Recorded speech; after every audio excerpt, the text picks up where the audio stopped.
ये मेरी film making करी भी सबसे पहली लाइट है जो मैंने सिर्फ 800 रुपये में बनवाई थी। It was year 2016।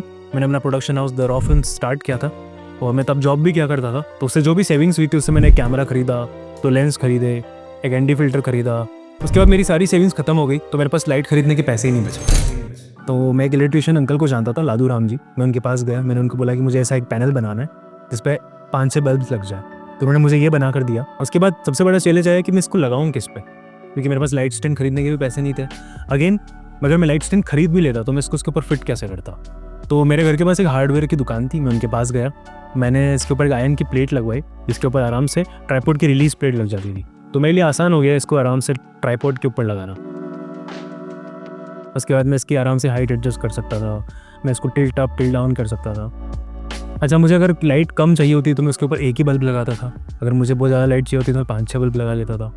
तो इस तरह से मैं लाइट की इंटेंसिटी को सेट करता था। सेकंड, अगर मुझे वार्म लाइट चाहिए होती थी तो मैं इसके ऊपर वार्म बल्ब लगाता था। अगर मुझे कूल लाइट चाहिए होती तो इसके ऊपर वाइट LEDs लगा लेता था। मुझे अगर लाइट को डिफ्यूज़ करना होता तो मैं इसके ऊपर बटर पेपर लगा लेता था। अगर मुझे RGB लाइट चाहिए होती तो इसके ऊपर जेल पेपर लगा लेता था। तो इस तरह से मैंने इसको 1.5 साल तक बहुत यूज़ किया। अब इसके कॉन्स क्या थे? सबसे पहले तो मैं इसकी इंटेंसिटी बिल्कुल सीन के हिसाब से एडजस्ट नहीं कर पाता था। या तो मैं बल्ब चेंज कर सकता था, ज़्यादा वोट के बल्ब लगा लेता है, कम वोट के बल्ब लगा लेता, या फिर मैं कम या ज़्यादा बल्ब यूज़ कर लेता। लेकिन बिल्कुल एक्यूरेट जो मुझे इंटेंसिटी चाहिए वो मैं इससे नहीं अचीव कर सकता था। सेकंड प्रॉब्लम क्या थी, मैं इस लाइट को सब्जेक्ट के ऊपर डायरेक्ट नहीं करवा पाता था। बाहर जो फिल्म मेकिंग के लिए लाइट्स मिलती है उससे आप आराम से स्पॉट क्रिएट कर सकते हो, काफ़ी कुछ कर सकते हो। इस लाइट के साथ काफ़ी ज़्यादा उनको प्रॉब्लम आती थी। अब इसके ऊपर मैं बार्न डोर्स भी नहीं लगा सकता था। अब मार्केट से जो आप फिल्म मेकिंग के लिए स्पेसिफिक लाइट खरीदते हो उसके ऊपर बार्न डोर्स होते हैं। बार्न डोर्स से क्या होता है कि आप जिस सब्जेक्ट के ऊपर आपको लाइट करनी है आप उसी के ऊपर लाइट करोगे, ऐसा नहीं कि पूरे रूम में आपकी लाइट फैल जाएगी।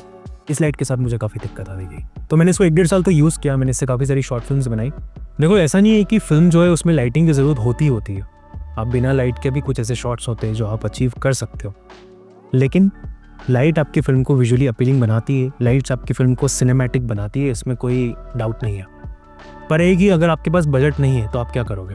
अगर आपके पास बजट ही नहीं तो इसका मतलब ये नहीं कि आप गिव अप कर दोगे। लाइट के लिए बजट नहीं, कोई बात नहीं, आप एक छोटा सा बल्ब यूज़ करोगे, आप इस तरह की कस्टम लाइट्स यूज़ करोगे। फिल्म में लाइटिंग यूज़ करने का मतलब ये नहीं कि आपकी फिल्म को पूरी ब्राइटन अप कर देना, नहीं।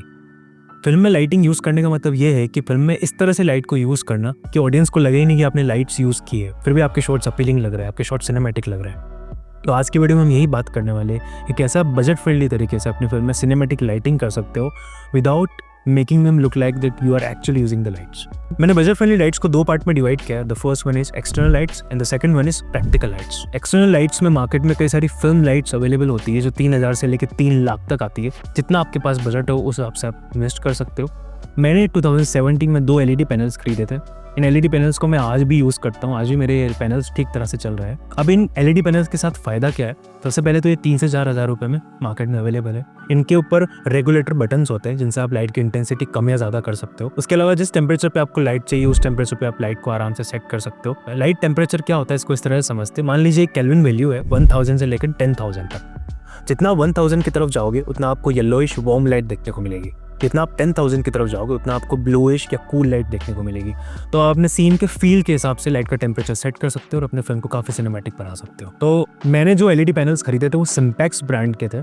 मैं डिस्क्रिप्शन में उनके लिंक्स ऐड कर दूंगा, आप जरूर उनको चेकआउट कीजिएगा। ये काफ़ी वर्सेटाइल LED पैनल्स है और काफ़ी अफोर्डेबल रेंज में आपको मिल जाएंगे। उसके अलावा मैं कुछ एक्सपेंसिव लाइट के लिंक्स भी डिस्क्रिप्शन में ऐड कर दूंगा, उनको जरूर चेकआउट करना। अपने बजट के हिसाब से आप इन्वेस्ट कीजिए। अगेन मैं ये चीज़ फिर से मेंशन करूँगा, अगर आप जुगाड़ू हो, अगर आप स्मार्ट इनफ हो तो आपको बहुत ज़्यादा एक्सपेंसिव लाइट्स में इन्वेस्ट करने की ज़रूरत नहीं है। आप इन छोटी लाइट्स या बजट फ्रेंडली लाइट्स को यूज़ करके अपनी फिल्म को काफ़ी सिनेमैटिक बना सकते हो। पर अगर आप बड़े प्रोजेक्ट पे काम करो जिसका स्केल बहुत बड़ा है और आपको बड़ी बड़ी लाइट्स यूज़ करने की ज़रूरत है, उस केस में आपको एक्सपेंसिव लाइट्स में इन्वेस्ट करना पड़ेगा, या आप किसी गेफर या लाइट डिपार्टमेंट को हायर कर सकते हो जो आपकी सीन की रिक्वायरमेंट के हिसाब से आपको लाइट सेटअप करके दें। इन LED पैनल्स के अलावा मार्केट में 2-3 हज़ार रुपये में RGB लाइट्स भी मिलती है जिनमें आप इन्वेस्ट कर सकते हो।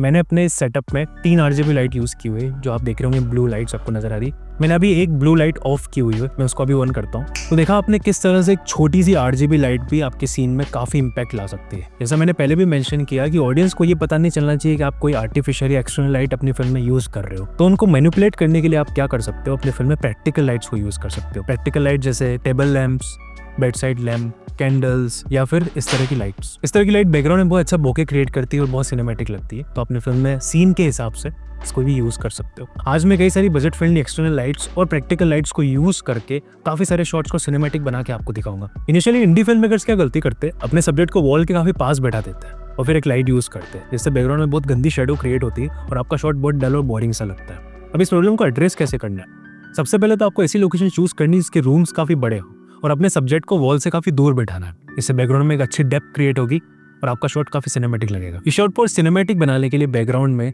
कोई भी प्रैक्टिकल लाइट सोर्स लगा सकते हो, जैसे कि लैम्प, कैंडल, बल्ब या इस तरह की लाइट्स। इस तरह से आपका शॉट काफी अच्छा और सिनेमैटिक लगेगा। अब आप बोलो कि नहीं यार, आपके पास जो लोकेशन है उसकी रूम्स काफी छोटे ही है, आपको बड़े रूम्स वाली लोकेशन नहीं मिल पा रही, तो इस केस में आपको क्या करना है, अपने सब्जेक्ट को डोर, विंडो या बालकनी के आगे बैठाना है।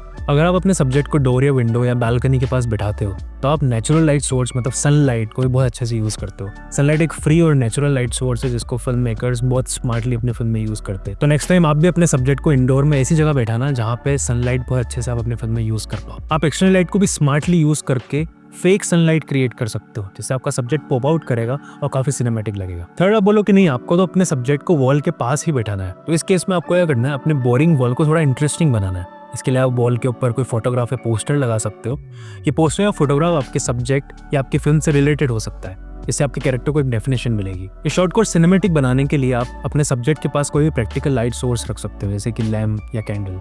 तो इस तरह से आप अपने काफी बोरिंग डल शॉट्स को काफी सिनेमैटिक और इंटरेस्टिंग बना सकते हो। अब जैसा मैंने पहले आपको बताया कि आपके ऑडियंस को ये पता नहीं चलना चाहिए कि आप कोई आर्टिफिशियल या एक्सटर्नल लाइट यूज कर रहे हो, तो इस केस में आपको क्या करना है, अपनी आर्टिफिशियल लाइट को प्रैक्टिकल लाइट के साथ मर्ज करना है। जैसे मैं शॉट में क्या कर रहा हूँ, मैंने अपने सब्जेक्ट के पास एक लैम्प को रखा हुआ है। इस लैम्प की इंटेंसिटी काफ़ी कम है, तो मैंने यह कि इसी लैम्प के पास एक आर्टिफिशियल लाइट को लगा दिया और कैमरा के अंदर ये लाइट नज़र नहीं आ रही है। तो इस तरह से आपको स्मार्टली हमेशा अपने फिल्म के अंदर लाइट को यूज़ करना है। अगेन, जैसा मैंने पहले भी बताया कि आपकी लाइट आर्टिफिशियल नहीं लगनी चाहिए। हमेशा लाइट को इस तरह से यूज़ कीजिए जैसे नेचुरल लाइट सोर्स आ रहा है। तो आज के वीडियो में मैंने बात की कैसे आप बजट फ्रेंडली तरीके से एक्सटर्नल और प्रैक्टिकल लाइट्स को यूज़ करके अपने शॉट्स को काफ़ी सिनेमैटिक बना सकते हो। अगले वीडियो में हम बात करेंगे लाइटिंग टेक्निक्स के ऊपर। अगर हम बजट फ्रेंडली तरीके से उन लाइटिंग टेक्निक्स को अचीव करने वाले हैं, तो अगर आपको वो वीडियो देखना हो तो मेरे चैनल को जरूर सब्सक्राइब करना। अगर आपको ये वीडियो अच्छा लगा हो तो इसको लाइक करें, कमेंट सेक्शन में अपने व्यूज़ बताएं, and I will see you soon in the next video. Thank you so much.